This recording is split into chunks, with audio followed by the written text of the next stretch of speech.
Hello guys and welcome back to my channel. It's been a long time since I've made any video, but I'm going to be consistent from now on. So for the new ones here, I am Brilliant and my channel will make videos on health topics and things regarding the body. For the old ones, welcome back and please may you keep coming back every week for more videos. Today I'm going to be talking about cholera. Why? Because cholera is an epidemic in some parts of Nigeria right now. So, and it's going to be important for you to know what to do to protect yourself and your family in case you are in that vicinity or you are going to the vicinity where cholera is an epidemic. So, do want to continue watching this video. So, cholera is an infectious disease that causes severe watery diarrhea. You know, diarrhea is already watery. Now, think about having severe watery diarrhea. It's obviously going to lead to dehydration, and aside from that, without treatment, it can lead to shock and eventual death. Actually, the causative agent of cholera is vibrio cholera, and then the causes of cholera can involve many things like contaminated water or food with human feces that is infected with vibrio cholera, and many others, maybe municipal waters, ice made from municipal waters, raw food or vegetables that was grown using water that is contaminated with human feces that is infected with vibrio cholera. So these are some of the things that need to bear in mind. That is the ways you can get cholera. The causes of cholera includes taking water that's contaminated with human feces that is infected with the cholera, eating food that is contaminated with that infectious bacteria or organism. You can also get cholera from taking municipal waters, ice made from municipal waters, eating raw veg or food that is not completely done, vegetables that have been grown using water from water bodies that have been infected with human feces that has that bacteria. So these are the ways that you can get cholera. You know, even in eating food from the road vendors or taking local drinks that you don't know the source of the water can also cause cholera because they might use water that has that bacteria in it. So now, how can we prevent that infection, cholera? How can we prevent it? So what we need to do as number one, we need to make sure we have safe water. Since most of the vector or ways that it can be transmitted is through water, we need to make sure that water is safe and clean. How we can do that is by making sure we filter our water, taking boiled water, or we can use disinfectant. For those that might be on the road and might not have the availability, accessibility to get boiled water or water that is disinfected or filtered, you can get bottled water. It can serve the purpose. So we should make sure that the water we use to wash our hands, bathe, go to the toilet, drink, eat, cook food, wash our vegetables and take our fruits are clean. Another thing we need to bear in mind is that the storage point of our water should be very clean also. It should be very, very clean. Make sure it's clean, it's covered, and it should be in a very, very good container that will not allow any access to any other microbes after the filtration process or the disinfecting process has been done. The next thing we need to take on is that our latrines, yeah, maybe when we go to ease ourselves or defecate, we need to make sure that we do it like at least inside a pit one, or we can bury our feces in the ground. Make sure to go far away from water bodies in case you want to use the toilet. For those that do not have latrines, you're not left out. You need to make sure that you dig and bury your feces. Do not leave it open. Do not dump your feces in water bodies. That's number two. Number three, you need to, at least, even if you want to poop without burying it, you need to make sure that it's like at least 100 feet away from any water body. But it's advisable that you dig and bury it so as not to cause the spread to continue. Then we should also make sure that we wash our latrines. After use, we need to wash the latrine using 1:9% of home bleach and water while washing our toilets.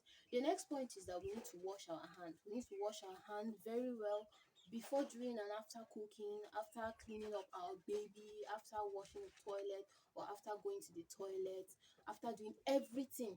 Even for health workers, like after you go and treat or see a patient that has cholera, you need to make sure you wash your hands before and after to avoid spread or cross infection of cholera. These are some of the things you can do to prevent yourself from having cholera. Treatment, what do we do? The first thing, in fact, the first treatment we give is rehydration, because you know the effect, like we said earlier, of cholera is dehydration, which can lead to shock and eventual death if left untreated. You can start up oral sip, see if the patient can is strong enough to tolerate oral sip. You can also give IV infusions to make it faster. And then even if you are in a location where you're not very close to the next or the closest health facility, what you need to do is to start taking water so as to increase your prognosis of survival from cholera and help the work of the health worker. So one, you need to take oral sip. You can take ORS, oral rehydrative solution. If you don't have the ready-made, you can make yours at home using salt and sugar solution. I'll make a video about how to make the ORS. So please do well to subscribe to the channel so that you won't miss when I make that video. So for those, like I said, for those in the locality, you have to start taking water. Any fluid that will just give you back that energy, that fluid you've lost from your body, is going to be helpful for you.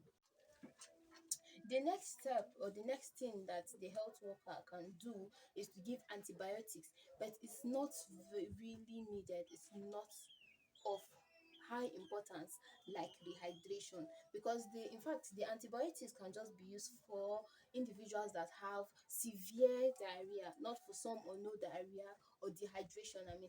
So yeah, so those, since it's an epidemic and you know there are going to be a large number of people that are going to be faced with those cholera, especially those from remote areas, we need to maintain or use our resources that's available very well. So that's why we say you don't use the antibiotic anyhow. You just keep it for severe cases.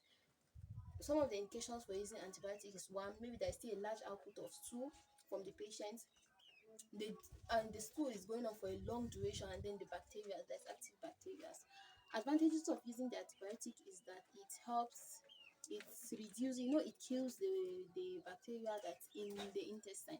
So when it kills it, even if the person goes through, it reduces the spread of that bacteria. That's the advantage. But at this point, since there might be a limited amount of that bacteria and maybe a large crowd to treat, we need to use it importantly for those that only need it, those with severe dehydration and diarrhea. That's when we need to use antibiotics. Summary, I say we can protect ourselves and our families, or the health workers, for we can protect ourselves as a whole from cholera.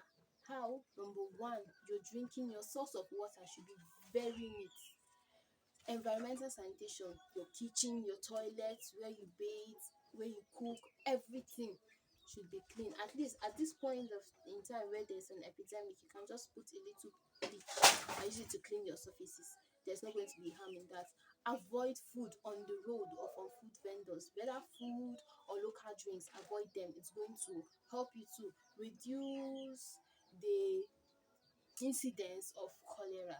That's what it's going to do. I know it's going to be difficult, especially for those that are used to taking food along the roadside, because maybe they are rushing to work, they can't prepare food, but they say it's better safe than sorry. Yes.